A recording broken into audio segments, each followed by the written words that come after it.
ሳይውን ተናገሩ የእምነት አባቶች መሰከሩ እኔም ለትውልድ ልናገረው ኢየሱስ ተነስቷል መስክረው።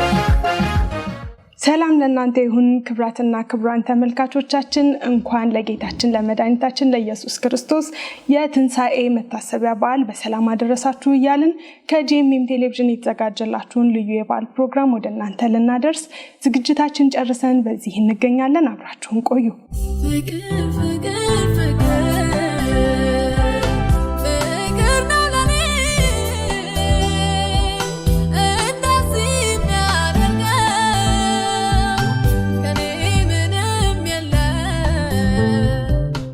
መጽሐፍ ቅዱስ ሲናገር ስለ ኢየሱስ ክርስቶስ መሞትና መነሳት ሲነግረን እግዚአብሔር ለሰው ልጆች የሰጠውን ፍቅር የሚገልጽበት ፍጹም ሰውና ፍጹም አምላክ የሆነውን ልጁን መስዋዕት ያደረገበት እኛን ከአብ ጋር ለመታረቅ የተደረገ ልዩ የሆነ የቤዛነት ስራ የተሰራበት ድንቅ ስራ ነው። ስለዚህ ይህንን ነገር ለመነጋገር ደግሞ ከተወደዱ እህቶቼ ጋር በዚህ ተገኝተናል። እሺ፣ እንኳን ደህና መጣችሁ እስኪዬና መክሊቴ። እንኳን ደህና ቆያችሁ። እሺ፣ እንደመነሻ እንዲሆነን ስለ ፋሲካ ዛሬ እንግዲህ የጌታ የትንሣኤ መታሰቢያ በዓል ቀን ስለሆነ ፋሲካ የተጀመረበትን ታሪካዊ ያመጣጡን ከአዲስ ኪዳን ጋር ተያይዞም ያለውን ነገር እስኪ ተናገሪልን። እሺ፣ ፋሲካ እንግዲህ የተጀመረው በዘጸአት ምዕራፍ 12 ላይ ነው። መጀመሪያ እንደምናውቀው እስራኤላውያን የእግዚአብሔር ሕዝብ ናቸው። እግዚአብሔር የመረጣቸው ሕዝብ ናቸው። 430 ዓመት በግብጽ ነበሩ፣ በባርነት ማለት ነውና በዛ እግዚአብሔር ወደ ተናገራቸው ወደ ተስፋ ቃላቸው ወደ ከነዓን ሊያስገባቸው ፈለገና ሙሴን ላከ ማለት ነው። በዛ ሰዓት ፈርዖን አለቃለ። ከዛ እግዚአብሔር ወደ 10 የሚደርሱ መቅሰፍቶችን አደረገና የመጨረሻው መቅሰፍት ግን የግብፃውያንን በኩር ልጆቻቸው በመግደል ነበርና ይሄንን ደግሞ እንዳይሆን ማለት ይሄ የሚቀስፈው ማለት ነው የእግዚአብሔርን ቁጣ እንግዲህ በበኩር ልጆቻቸው ላይ የሚያደርሰው መልአክ አንድ ነገር ብቻ ነው አይቶ የሚያልፈው። ያም ሁሉም እስራኤላውያን በጋርደው የበግ ደም በጉበኑ ላይ ማድረግ አለባቸው እና ያንን እያየ ብቻ ነው የሚያልፈው። ስለዚህ ያ ቦታ ማለፍ የሚለው ይሄ አሁን ፋሲካ የሚለው ማለፍ የሚለው ትርጉም የሚመጣው እዛ ጋር ነውና እንደዚሁ በአዲስ ኪዳን ክርስቶስ ለአማኞች ሁሉ ይሄንን የማለፍን ወይንም ወደ እግዚአብሔር መንግስት የመግቢያ መንገዱን የከፈተልንና የታረደልን በግ ሆነ፣ ፋሲካችን ሆነ። ከዚህ ጋር ወደ አዲስ ኪዳን ሲመጣ ከዛ ጋር ይገናኛልና ያ እንደ ጥላ ነው። እዛ ጋር ነው የሚጀምረው ዘጸአት ምዕራፍ 12 ላይ። ከዛ በኋላ ደግሞ በአዲስ ኪዳን ክርስቶስ ኢየሱስ የሰራው ስራ አለ፣ በዛ ይቀጥላል ማለት ነው። ተባረኪ፣ ጌታ ኢየሱስ ይባርክሽ። መክሊቴ ወደ አንቺ ልመጣ ነው። ጌታ ኢየሱስ ክርስቶስ ባይሞት ኖሮ እኛ ምን ይወጣን ነበር? ኢየሱስ ክርስቶስ ባይሞት ኖሮ ማለት ያው እግዚአብሔር ከሱ ጋር አብሮት እንድራራ የፈጠረ መጽሐፍ እንደሚናገር እግዚአብሔር ሰውን ከመሬት አፈር አበጀው አይደል የሚለው። ከመሬት አፈር አበጀው። ከዛ ደግሞ የህይወትን እስትንፋስ አለበት። የህይወት እስትንፋስ የወጣው ከእግዚአብሔር ውስጥ ነው አይደል? ከእግዚአብሔር ተቀበልነው ህይወት አለና አዳም በኤደን ገነት ውስጥ እንዲኖር እንዲቀጥል ያደረገው እግዚአብሔር ህልውና ነበር። ለኔ ሞት ማለት አፈር ውስጥ መወኸር፣ ከአፈር ነው የወጣነው፣ ወደ አፈር ነው የምንመለሰው። መኖር ግን ማለት ከእግዚአብሔር ህልውና ጋር አብሮ መኖር ነው። ከእግዚአብሔር መሞት ደግሞ ማለት ከእግዚአብሔር ህልውና ውጪ መሆን ማለት ነውና ለአዳም እግዚአብሔር ምን አለው? ከዚህ ፍሬ በበላህ ጊዜ ሞትን ትሞታለህ ነው እግዚአብሔር ያለውና ትሞታለህ ማለት ሞትን ትሞታለህ ከኔ እንለያያለን ማለት እግዚአብሔር የህይወት እስትንፋሳችን ስለሆነ ማለት ነውና ሁላችንም በአዳም ምክንያት በዚያ ላይ ሁላችንም ሞት ውስጥ ነበር ማለት የእግዚአብሔር ህይወት ጎሎን ነበር። በመድር ላይ ያለን እንንቀሳቀሳለን፣ ግን በሞት ፍርሃት ነበር። ብቻ ደግሞ አይደለም ከእግዚአብሔር ጋር ህብረት ማናረግ ነበር። እና እኔ እንደዚህ ብዬ አምናለሁ ማለት አሳ ከውሃ ውስጥ ውጪ መኖር እንደማይችል እኔ አሁን ለምሳሌ አየር መተንፈሱ አየር ከሌለ የለውም። ዛውትሻ ላይፌን ኤግዚስት የሚያስቀጥለው መተንፈሴ ነው። ልክ እንደዚህ የእግዚአብሔር ህልውና ለኛ እንዳየራችን ነው ብዬ ነው ማስበውና ኢየሱስ ክርስቶስ በአዳም ተወስዶብን የነበረው ከእግዚአብሔር ጋር አብሮ መኖር አሜን ከመንፈስ ቅዱስ ጋር አብሮ መኖር በህልውና ውስጥ አብሮ መኖር የነበረውን ያንን ህይወት ነበር አዳም ተወሰደብን እና በክርስቶስ ደግሞ እግዚአብሔር ያንን ህይወት ይመልሰልን ምን ማለት ነው በክርስቶስ ኢየሱስ ያላመነ የትኛውም ሰው በሞት ፍርሃት ወር ደግሞ ከእግዚአብሔር ውጪ በሆነ ህይወት ውስጥ ይኖራል እኔ ሞት ማለት ለኔ ፊዚካሊ አፈር ውስጥ መግባት ብቻ አይደለም በክርስቶስ ይሆንም ያልሆንም ይሄን አፈር ውስጥ ይገባል በስጋው ማለት ነውና በኢየሱስ ክርስቶስ ያላመነ ሰው ከእግዚአብሔር ውጪ ነው ማለት በእርግማን ውስጥ ነው በሞት ፍርሃት ዕብራውያን ምዕራፍ 2 ቁጥር 14 15 አካባቢ ሲናገር በሞት ላይ ሰጣ የነበረውን ዲያብሎስን በስጋው እንዲሽር የአብርሃምን ዘር በስጋና በደም ተካፈለ ይላል እግዚአብሔር ቃልና ኢየሱስ ክርስቶስ በስጋ የመጣው የሞት እያንዳንዱ ሰው የሞት ፍርሃት አለበት እያንዳንዱ ሰው የሞት ጫና አለበትና እያንዳንዱ ከተፈጠረበት ይሄ ጆዩ ደስታው ኮን ከእግዚአብሔር ውጪ ነው ያለው እና ያ ሞት ነው ለኔ ፊዚካል ሞት ብቻ አይደለም ለኔ ሞትና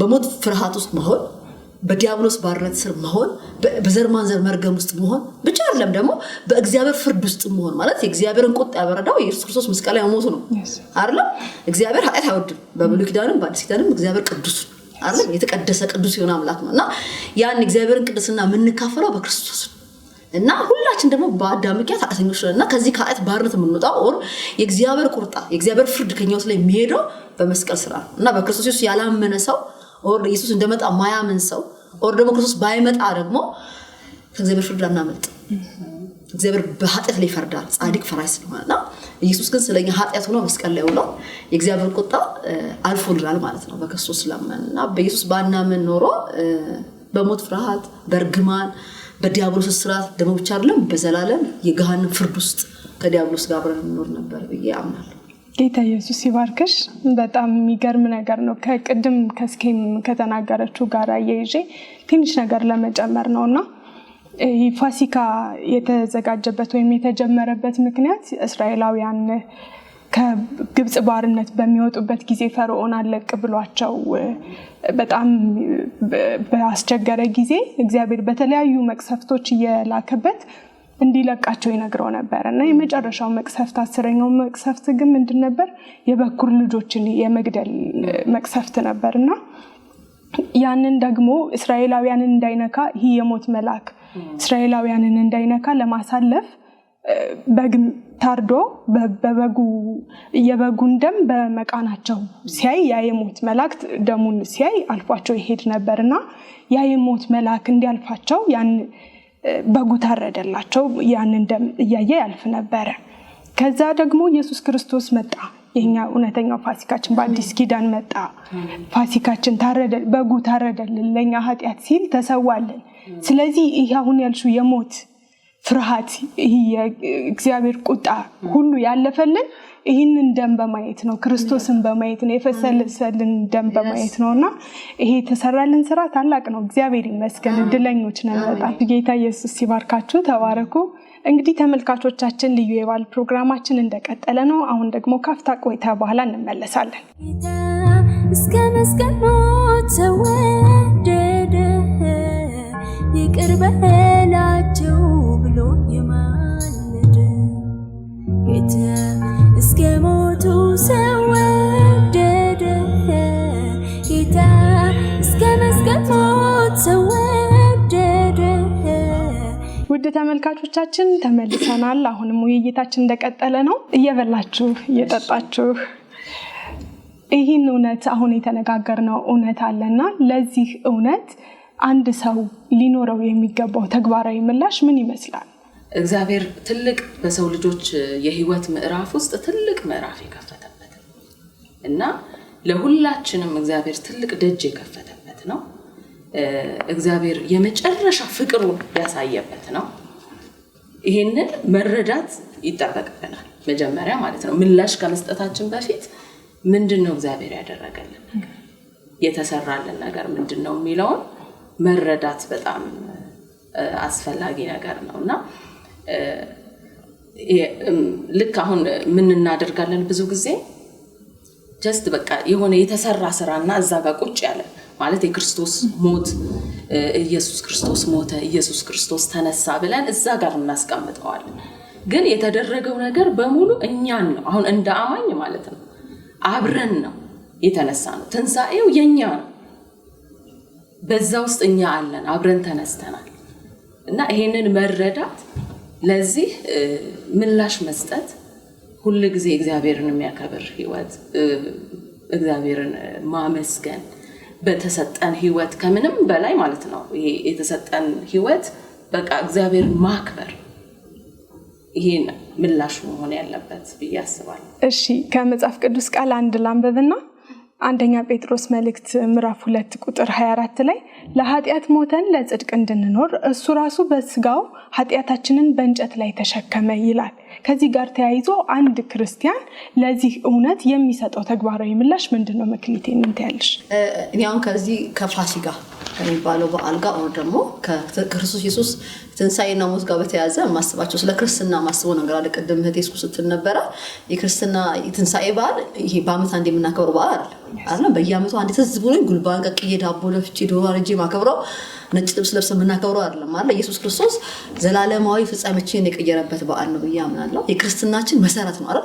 ክርስትና የሚለውን የራሱ ያመጣ ይሄ ኢየሱስ ክርስቶስ ማመናችን ነው። ክርስቲያን የሚባለው ማህበረሰብ ያመጣ የእግዚአብሔር መንግስት ምድር ላይ ያደረገው ክርስቶስ ሞትና ትንሣኤ ነውና ከመብላት ከመጠጥ ያልፋል የእግዚአብሔር መንግስት ጉዳይና በአመት ከማክበር ምን የበቀን ምን ኖረው እግዚአብሔር ምናክብርበት ከዛ ደግሞ ባለፈ ኢየሱስ ክርስቶስ ስለኛ ኃጢአት ተዝይለኛል አንዱ ስለ ሁሉ ሞተ ይልና ለሞተልን ደግሞ እኛ መኖር እንዳለብን ይናገራል እግዚአብሔር ቃልና ይሄ የተቀበልኩት ህይወት ነው የተቀበልኩት በክርስቶስ ኢየሱስ አምኜ ህይወት ተቀብያለሁ እና የኔ እንክብካቤ ይፈልጋል ይሄ ህይወት ንጹህ ህይወት ነው የቅድስና ህይወት ነው እግዚአብሔር ልጅ የሆንኩበት ህይወት ነውና በጽድቅ መመላለስ እግዚአብሔር ማክበር ይሄ አሁን ብዙ ጊዜ ኢትዮጵያ ውስጥ እንደምናየው ከክርስትና አንፃር ይሄ በዓል ስናከብር በጣም ወጉ ላይ ስርዓቱ ላይ ድግሱ ላይ ሆየው ነው እንጂ ከእግዚአብሔር ቃል አንፃር እንዴት ነው ይሄን የትንሣኤ ህይወት መለማመድ ያለበት ኑሮ ስለሆነ የትንሣኤ ህይወት የመስቀል ላይ ሞተ እንኳን ተነሳ ኢየሱስ ክርስቶስ ይሄ ህይወት ነው ኖት የሆነ በአመት አንድ ያክብሬ ማልፈው ኔክስት ይር ደግሞ በየአመቱ ክርስቶስ በየአመቱ ምንገለው በየአመቱ ምናስነሳው ኢየሱስ የለም ኦሬዲ አንድ ጊዜ መስቀል ላይ ፈጽሞታል አይደል የተፈጸመ ህይወት ነው በአመት አንድ አይደለም በቀን ላስታውሰው ምክንያቱም ላይፍ ነው አይደል ኢየሱስ ክርስቶስ እኔ ምነግራችሁ አለ ህይወትና መንፈስ ነው እግዚአብሔር ሲናገርና ይሄ እኔ የህይወት እንጀራ ነኝ እኔ የህይወት ውሃ ነኝ እና ኢየሱስ ክርስቶስ የህይወት እንጀራ ማለት እንጀራ በቀን ነው ይባላል አይደል ውሃ በቀን ነው የሚጠጣውና እኛ ማህከል ክርስቲያን ማህከል ሳይው ይሄን ነገር ከምን አንግላው አለው መሰላችሁ መጽሐፍ ቅዱስ ማንበብ አንፈልግም ማለት ይሄ ትንሣኤ ህይወት ይመጥን ህይወት አለ መጽሐፍ እንደሚናገር ምዕራፍ 8 ላይ ልጁ በብዙ ወንድሞች መካከል በኩር ይሆን ዘንድ አስቀድሞ ያወቃቸው ደግሞ የልጁን መልክ እንዲመስሉ አስቀድሞ ወስኗል የተቀበልኩት ህይወት አለ ክራይስት የምሳሌ ህይወት አለ የተቀበልኩት ህይወት ይሄን ህይወት እኔ ላይ ማምጣት አሜን እግዚአብሔር አብ የልጁን መልክ ላይ ይፈልጋል በክርስቶስ ቦርና ግን አረጋለሁ ዳግም ተወልጃለሁ ከተወለድኩ በኋላ ማደግ ይባል ነገር እና እስቲ ብዙ ክርስቲያን በእጻንነት ውስጥ ነው ይሄ ማደግ እግዚአብሔርን ቃል ማወቅ መለወጥ ክራይስት ለመምሰል እናደርገው ምንም ጥረት የለም እና አንድ ሰው በክርስቶስ ካመነ በኋላ ትልቅ የቤት ስራ አለበት ልጁን የመምሰል የቤት ስራ እና ያን የቤት ስራ ስንሰራ እንታይም አይደል ለምሳሌ ባይምሮ መታደስ ከግዚው ተነሳ አስተማሪዎች ምን ሲጠበቅባቸው እስቲ ህፃናት ናችሁ ለእናንተ እግዚአብሔርን ቃል መናገር ጭንቅ ነው ይላል ጳውሎስ ሲናገርና ይሄ መብሰል ማደግ የሚባል ነገር ይሄ መብሰል ማደግ መለወጥ ደግሞ ያለው በእግዚአብሔር ቃል ስለሆነ ብዙ ክርስቲያን መጽሐፍ ቅዱስ ይሄ ትንሣኤ የተቀበልነው ህይወት ያው ትንሣኤ በዓል አይደለም ማለት ትንሣኤ ህይወት ነው የተካፈልነው ይሄ ህይወት ደግሞ በቀን የሚኖር ህይወት ነውና በቀን ለመኖር በቀን ክርስቲያን የሚጸልይ በቀን እግዚአብሔርን ቃል የሚያነብ የእግዚአብሔር ቃል የህይወት እንጀራ እና የህይወት ሙሃ ስለሆነና ከዚህ ከእግዚአብሔር ቃል መጣበቅ እግዚአብሔርን ቃል ማንበብና እኛ ጋር ደግሞ ሰው ባይብል አነብ መጽሐፍ ቅዱስ አነብ ይሄን የተቀበልኩትን ህይወት እንዴት አድርጌ ልጠብቀው እንዴት አድርጌ ከዲያብሎስ ከዚህ ዓለም ሲስተም ከሰገኑና እንዴት አድርጌ ልጠብቀው የሚለው ነገር ለማወቅ ለመረዳት መጽሐፍ ቅዱስ አናነብም ከፍተን አናነብም እንዴት ነው ይሄ የተቀበልኩትን ህይወት ማስቀጥለው የሚለው ያለው ማኑዋል የላይፋችን ማኑዋል የት ነው የእግዚአብሔር ቃል ነውና ሰው የእግዚአብሔርን ቃል ማንበብ አለበት ተንበርኮ በግሉ ፌሎሺፕ ማድረግ አለበት ምክንያቱም ኢየሱስ ክርስቶስ እኔ እውነተኛ የሆነ ግንድ ነኝ አባቴ ደግሞ ገበሬ ነው እናንተ ቅርንጫፍ ናችሁ ቅርንጫፉ ከግንዱ ጋር ባይጠበቅ ብዙ ፍሬ አያፈራም ብሏልና ኢየሱስ ክርስቶስ የእግዚአብሔር ቃል ነው የህይወት እንጀራ ነው የህይወት ዋን አሜን ነው ኢየሱስ ክርስቶስ ጌታና ይሄን ኢየሱስን በቀን እናገኘው በጸሎት ስፍራችንና የእግዚአብሔር ቃል ማንበብ ነው ብቻ አይደለም ከመንፈስ ቅዱስ ጋር ወንተኛ ህብረት ማድረግ እና አሁን ያለው ኦልሞስት ይሄ ልክ እንደ ሌሎቹ ቤተ እምነቶች በአባቶች ወግ የተጠመደ ሆነ በዓል ወደ መሆን ስርዓት ወደ መሆን በወጎች በስርዓት ወደ መታጀብና ትክክለኛ የትንሣኤ ህይወትን ክርስቶስ መስቀል ላይ ሰራውን ስራ ከሰው አይምሮ ውስጥ እየደበዘዘ እየጠፋ ያለ ይመስለኛልና ወደ እግዚአብሔር ቃል ለጸሎት ስፍራ ወደ መንፈስ ቅዱስ መመለስ እንዳለብን ይሰማኝ። ጌታ ኢየሱስ ይባርክሽ። በጣም ተባረኩ። እስኩዬም መክሊቴም ተባረኩ። ጨዋታችንን እንቀጥላለን እየበላችሁ እየጠጣችሁ። አሁን ደግሞ ቡና እንጠጣለን።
ውድ ተመልካቾቻችን አሁንም የበዓል ፕሮግራማችን እንደቀጠለ ነው። አሁን ደግሞ ቡናችንን እየጠጣን ጭውውታችንን እንቀጥላለን። እስኪ ከዚህ ጋር ተያይዞ አሁን መክሊቴ እያነሳችሁ ነበርና ይህንን የትንሣኤ በዓል ካላንደር እየቆጠርን ነው ወይስ ማክበር ያለብን ወይስ መቼ ነው ማክበር የሚገባን?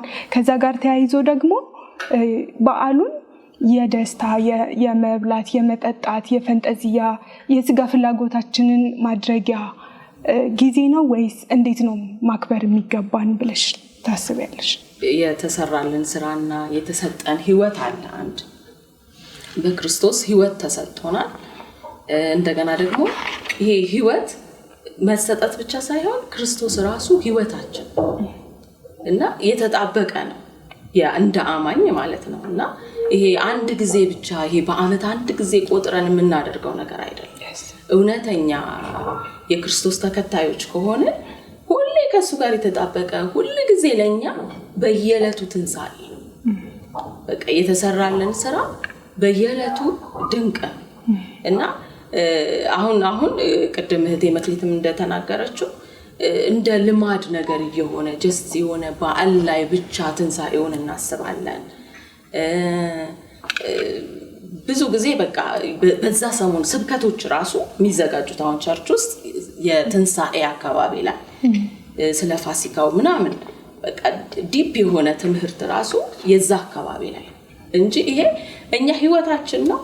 ሁሉ ጊዜ የተደረገልን ነገር ልናስበው የሚገባ ነውና በዓሉ ላይም እንደዛው በቃ አሁን ልክ እንደሌላው ህዝብ ጀስት ምግቡ ላይ ምኑ ላይ ብቻ ሳይሆን ትኩረታችን የተደረገልን ነገር በማሰብ በማመስገን እንደገና ደግሞ በዓል ሲሆን ብዙ ጊዜ ቤተሰብ ምናምን ይሰበሰባል፣ የማያምኑ ሰዎች የተለያየ ሰው ይሰበሰባልና ያን በመንገር የተሰራልንን ስራ ዝም ብሎ በዓል ይሄ የመብያ የመጠጫ ብቻ እንዳልሆነ በማስታወስ እና ሞቱንና ትንሣኤውን በመናገር በማወጅ ይሄ የሁሉ ጊዜ ህይወታችን በመናገር ማለት ነው። ትንሣኤውን ቀን ብቻ ጠብቀን የበዓሉን ቀን ብቻ ጠብቀን ሳይሆን መናገሩንም መኖሩንም ማለት ነው የሁሉ ጊዜ ይጠበቅብናል። ቢያስባለሁ። ቴንክ ዩ ተባረኪ።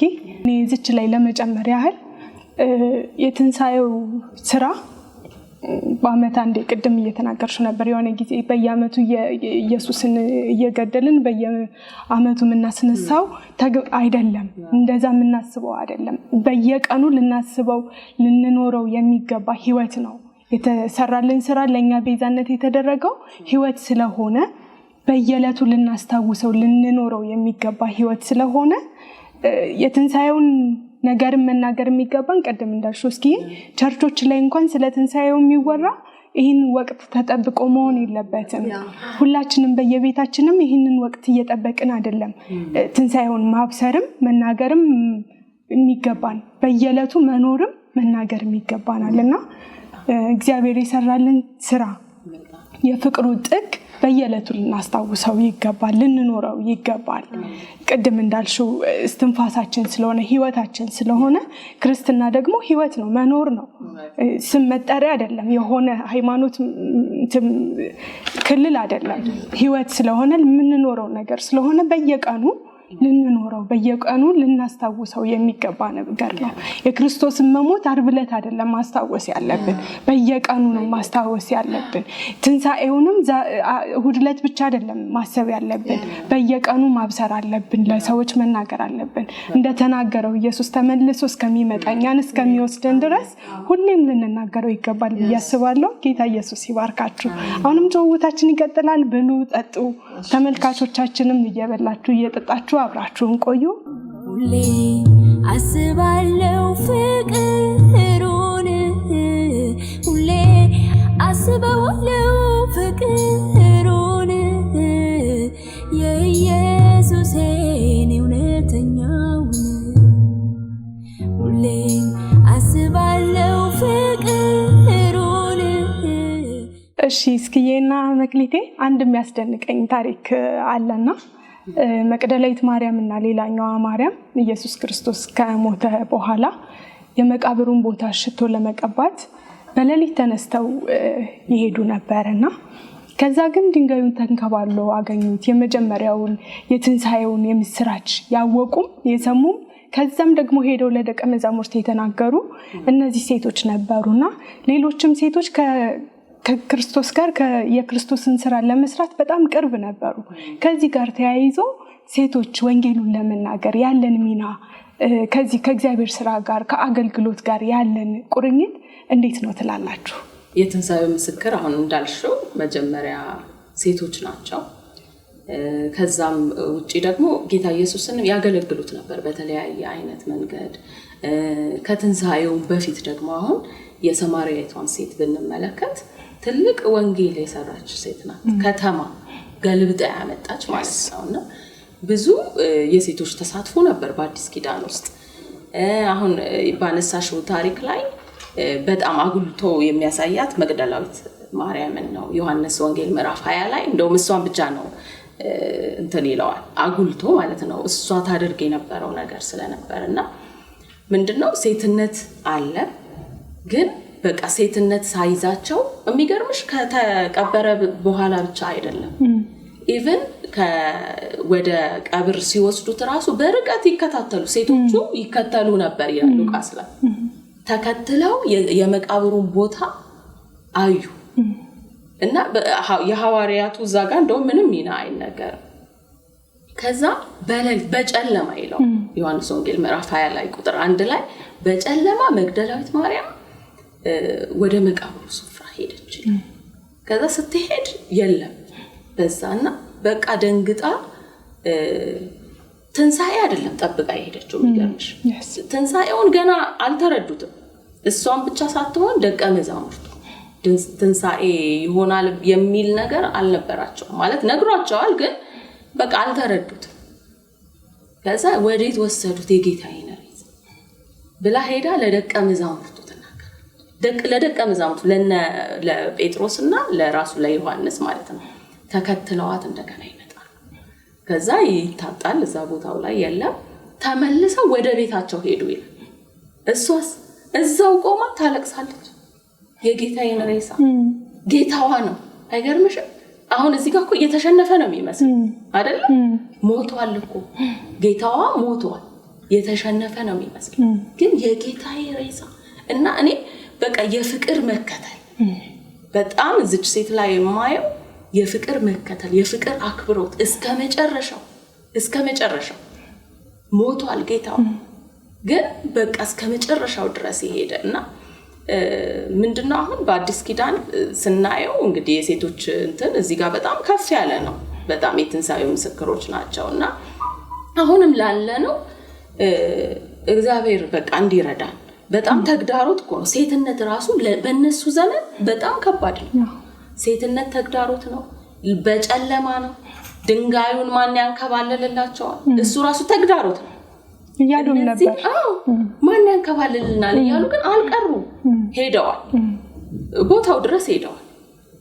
እና ግን ሲደርሱ ተንከባለው ነው ያገኙት እና ተግዳሮቶችን ሁሉ እንደዚህ ጥሶ አልፎ በቃ ጌታን መከተል እስከ መጨረሻው አሁን ይሄ የምናየው በየትኛውም ሁኔታ በየትኛውም ቻሌንጆች ውስጥ በቃ ጌታን መከተል እና ለመጀመሪያ ለሷ ነው የተገለጠው እና እኛ ከተገኘልነት ይሰራል ይጠቀምብናል በጣም አሜን እና ምንም የሚከለክለን ነገር አይኖር ከቻሌንጆቻችን በላይ አልፈን ከተግዳሮቶቻችን በላይ አልፈን ጌታን መከተልና ማክበር ይሁንልን እላለሁኝ በዚህ ማለት ነው አሜን ጌታ ኢየሱስ ይባርክሽ ያው እኛ ሴቶች ላመንበት ነገር እስከ ጥግ መሄድ እንወዳለን አይደለ እስከ መጨረሻው መታገል እንወዳለንና እግዚአብሔር ይርዳን ከዚህ ጋር ተያይዞ ደግሞ ለወንጌሉ ስራ ለእግዚአብሔር ለአገልግሎት ቆራጦች እንደሆነን ይሄም ያሳያል ብያስባለሁና የዚህ ዘመን ሴቶች አገልጋዮችስ እንዴት ናቸው የሚለውን ትንሽ መክሊት እየምጨምረው ካለ እኔ የሆነ አንድ መጽሐፍ ላይ ሳነብ ምን የሚል ቃል አገኘሁ መሰላችሁ በተለምዶኛ አሁን በተለምዶ ሴቶች ወራኞች በጣም ለፍላፊዎች ምናምን ወንድ ደግሞ አዳማጭ እንደሆነ ይነገራልና እግዚአብሔር ሁላችን ውስጥ ያስቀመጠው የሆነ አቅም ወንዶች ጋር ያለ ኳሊቲ ያለ ሴቶች ጋር ደግሞ ያለ ኳሊቲ ያለ ለምሳሌ ሴት ማርገዝ ትችላለች ሞልድ ትችላለች ወንድ ደግሞ ወልደች አይችልም ግን ማለት የተረገመ ነው ማለት አይደለም እግዚአብሔር ሁላችን የተለያየ ያስቀመጠው ነገር አለና የአንዱ ኮከብ ክብር ከሌላው ኮከብ ክብር ይለያያል እና አሁን ብዙ በእኛ ማህበረሰብ በየትኛው ማህበረሰብ ላይ ሴቶች በጣም ወረኞች ለፍላፊዎች ምናምን ተብሎ በኔጌቲቭ ነው የሚወሰደው እና አንድ መጽሐፍ ላይ ሳነብ አንድ ሴት በቀን 72000 ቃልና የመናገር አቅም አላት በጣም ይገርማችሁና በቀን 72000 ቃል የመናገር አቅም አላት ኢየሱስ የገባት ሴት በቀን 72000 ጊዜ ወንጌል ብትሰብክበት አስባችሁታል በጣም ብዙዎችን መውረስ ትችላለች ማለት ነውና ይሄ እግዚአብሔር እኛ ጋር አስቀምጠው ለምሳሌ አሁን ባልና ሚስት ሲሆኑ ብዙ ጊዜ ሚስትየው ቀድሞ ያወራችው ስታወራ ነው የምትለው በቃ እንደው እሱ ምንም ላያወራች በቃ ለማውራት ተሰጥቶት ነው እሷ ደግሞ ተሰጥቷ ያን እግዚአብሔር ሰጥቷት ነውና እግዚአብሔር ነገሮች ለመልካም ነገር ብናውለው እግዚአብሔር ለሰጠን ዓላማ ብናውለውና ምንም ነገር እኔ እንዳያዙ ነው ብዬ ነው ማምነው እንዳያዙ ነው ለምሳሌ እግዚአብሔር አዳምን የደንገነትን ጠብቃ ተንከባከበ ኑርባት አይደል ሰጠው የሚያስፈልገው ሁሉ አድርገው እና የእግዚአብሔር ስራ ሁሉ መስጠት ነው የተቀበልናቸው ነገሮች አሉ አዳም ተቀበለ መያዝ አልቻለ ወጣበት እና እግዚአብሔር ሰጠን ታለንት አለ የመናገር ብቃት አሜን ኢየሱስ ክርስቶስ ጌታ ነው እና በእግዚአብሔር መንፈስ ሆነሽ ኢየሱስ ክርስቶስ ከኛ ጋር ነው መንፈስ ቅዱስ እኛ ጋር ነው ያለው በክርስቶስ ያመነ ሁሉ መንፈስ ቅዱስ አብሮታል አይደል ስለዚህ መንፈስ ቅዱስ አንቺ ጋር ከሆነ በቃ እግዚአብሔር ይሄ 7000 ቃላቶችን ስለ ክርስቶስ አዳኝነት አሁን ይሄ ዘመን በጣም አስቸጋሪ ዘመን ነው ቲክቶክ አለ ሾርት ብዙ ሾርቶች አሉና ሴቱ በዛ ላይ በሚያዩ በተለያየ ማህበረሰብ ባለ በማይገቡ በዓለማዊ ነገር ተይዞ ነው የምታየው ነገር ግን ለእግዚአብሔር መንግስት ይሄን ለማይረባ አሁን ክርስቲያኑ ማህበረሰብ ላይ መነካከስ መያዝ ብዙ ማይገቡ ነገሮች ሴቶችም ወንዶችም ጋር እናያለን እና ይሄ ማይገባ ነገር ግን እግዚአብሔር ሰጠን ይሄን ምርጥ ኳሊቲያችንን ለወንጌል ስራ ብናውል ተቀበለን ነው እና እንዳያያዝሽ ነው የአምላክ ስራ መስጠት ቢሆንም መያዝ ደግሞ ያንቺ ድርሻ ነውና የተሰጠሽን ይሄን አቅምሽን ለወንጌል ስራ የተሰጠኝን አቅሜ ለወንጌል ስራ ብናውለው ብዙዎችን ማውረስ እንችላለን ብያምናለሁ እና እኔ ምርጥ አቅም አለን እግዚአብሔር ሰጠን ጌታ ኢየሱስ ይባርክሽ በጣም የሚገርም ነገር ነው ያወራነው ስለዚህ ሴቶች እየተሰጠን ብዙ ነገር አለ ይሄንን ተጠቅመን ወንጌሉን እንስራ የእግዚአብሔርን ስራ እንስራ እናድርስ ሰዎችን እንውረስ ወደ እግዚአብሔር መንግስት ሰዎችን ሁሉ እንሳብ አሁን ደግሞ በመጨረሻ ልታስተላልፉት የምትፈልጉት መልእክት ካለ እንግዲህ ወቅቱ ቀኑ የፋሲካ በዓል ነው የክርስቶስን ሞትና ትንሣኤ የምናበስርበት የምንናገርበት የምናስታውስበት ቀን ነውና ይሄን ተያይዞ አሁን በዚህ ሰዓት እየተመለከቱ ላሉ ወገኖቻችን የምታስተላልፉት መልእክት ካለ እድሉን ልስጣችሁ እኔ ማስተላለፍ ፈልገው መልእክት አንድ በጣም ወሳኝ ሁሉ ጊዜ እንደምናገረው በጣም ወሳኝ የሆነ መልእክት አለ ይሄ መልካም ዜና ነው አሁን ዛሬ ሁላችን ኑሮ እየበላን እየጠጣን ብዙ ሆነን የምናከብረው ይሄንን በዓል የጌታችን ኢየሱስ ክርስቶስ የትንሣኤ በዓል ነውና ኢየሱስ ክርስቶስ ስለ ኃጢአተኞች መስቀል ላይ ሞቷል ወገኖች ኢየሱስ ክርስቶስ ሁሌ እንደምናገረው የትኛውን ቤተ እምነት መሪ አይደለም የትኛውን ሃይማኖት ተቋም መሪ አይደለም የትኛውን ብሔር ወገን አይደለም ኢየሱስ ክርስቶስ አዳም በሰራው ኃጢአት ምክንያት ሁላችን ከእግዚአብሔር ፍርድ በታች ነበር ኢየሱስ ክርስቶስ ግን መጥቶ ስለ ሁላችን ደግሞ ኃጢአት መስቀል ላይ ሞቷል በዚህ በእግዚአብሔር ልጅ በኢየሱስ ክርስቶስ የሚያምን የእግዚአብሔር መንግስት ይወርሳልና በዚህ ጌታ ኢየሱስ አምናችሁ የእግዚአብሔር መንግስት እንድትወርሱ ከዛለሞት እንድታመልጡ ከርግማ እንድታመልጡ ከእግዚአብሔር ቁጣ እንድታመልጡ ከጨለማ እንድታመልጡ በአለም ላይ ካለ ከየትኛው መከራና ስቃይ እንድታመልጡ በጌታ በኢየሱስ ስም አበረታታችኋለሁ እነግራችኋለሁና ከመብላት ከመጣት ያለፈ ወደ እግዚአብሔር ቃል እንድትመለሱ ማስተላለፍ ፈልጋለሁ። ጌታ ኢየሱስ ይባርካችሁ። የማስተላልፈው መልእክት እንግዲህ ለመላው የክርስትና እምነት ተከታዮች ሁሉ መልካም የትንሣኤ በዓል እንዲሆንላችሁ ይሄንን አስተላልፋለሁ። እንደገና ለቤተሰቦቼም ለጓደኞቼ አብረውኝ ለሚያገለግሉ ሁሉ መልካም የትንሣኤ በዓል ይሆንላችሁ። እንግዲህ ተመልካቾቻችን ዛሬ ይዘንላችሁ ወደ እናንተ የቀረብነው ልዩ የበዓል ፕሮግራማችን ይህንን ይመስል ነበር። እንግዲህ ፋሲካን ስናነሳ ከባርነት ወደ ነፃነት የተሸጋገርንበት የድል በዓላችን ነውና ይህንን ደግሞ ሁሌም የምናደርገው የሁል ጊዜ ተግባራችን ነውና ሁሌም ፋሲካ ነው። በእያላችሁበት ለሁላችሁም የክርስትና እምነት ተከታዮች በሙሉ መልካም የትንሣኤ በዓል ይሁንላችሁ እያልን ከጄኤምኤም ቲቪ ሲተላለፍላችሁ የነበረው ልዩ የበዓል ቆይታ በዚህ ይጠናቀቃል። ሌሎች የበዓል ፕሮግራሞች ይቀጥላሉ። መልካም ቆይታ፣ መልካም በዓል። ጨነቀ ተሰቃየ አፉን አልከፈተም ዝም አለ ታረደ እንደ በግ የኔ ነፍስ ሊታደግ የኔ ነፍስ ሊታደግ